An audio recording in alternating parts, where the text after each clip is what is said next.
ఈరోజు మీతో ఒక ఆసక్తికరమైన ప్రదేశం గురించి చెప్పబోతున్నాను. మనలో చాలామందికి పర్వత ప్రాంతాలన్నా, జలపాతాలన్నా, అడవులన్నా, వన్యమృగాలన్నా ఇష్టం ఉంటుంది. అలాంటి వారు ఈ వీడియోని తప్పక చూసి ఆనందించగలరని నా మనవి.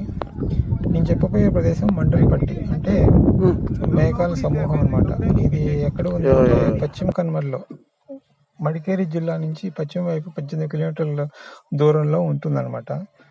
ఈ పర్వతం దక్షిణ భారతదేశంలో 4 ఎత్తైన పర్వతాల్లో ఒకటి.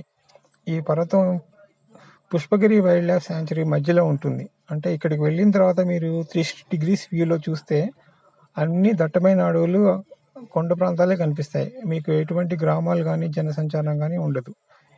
ఈ ప్రదేశానికి చేరుకోవడానికి అనువైన సమయం ఏకోజామున అనమాట. ఏకోజామున వెళ్ళినట్లయితే మీరు పొగమంచును చూడవచ్చు, అదేవిధంగా సన్ రైజ్ని కూడా చూసి ఆనందించగలరు. ఇంకో విశేషం ఏంటంటే ఇక్కడికి వెళ్ళటానికి మీకు జీప్ సఫారీ కూడా ఉంది. ప్రతి సంవత్సరం జూన్ నుంచి సెప్టెంబర్ నెలలో వెళ్ళినట్లయితే ఈ ప్రాంతం చాలా ఆహ్లాదంగా ఉంటుంది.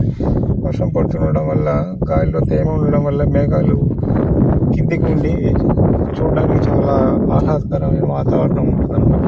ఇంకో విశేషం ఏంటంటే ఈ ప్రాంతానికి చేరుకున్న తర్వాత మీరు పుష్పగిరి పీక్ని కూడా చూడొచ్చు. అంటే కుమార పర్వతం అనమాట. ఆ కుమార పర్వతం ఎందుకు అంటారంటే కుమారధార నది అనేది ఆ పుష్పగిరి కొండ మీద పుట్టి పశ్చిమ వైపు ప్రవహించి అరేబియా సముద్రంలో కలుస్తుంది అనమాట. ఆ పుష్పగిరి ప్రాంతం దగ్గరలోనే కే సుబ్రహ్మణ్యం అనే పుణ్యక్షేత్రం కూడా ఉంది. ఇంకో విశేషం ఏంటంటే ఈ ప్రాంతం చాలా ఎటువంటి సీజన్లో వెళ్ళినా సరే వాతావరణ మార్పు ఎప్పుడు చల్లగానే ఉంటుంది.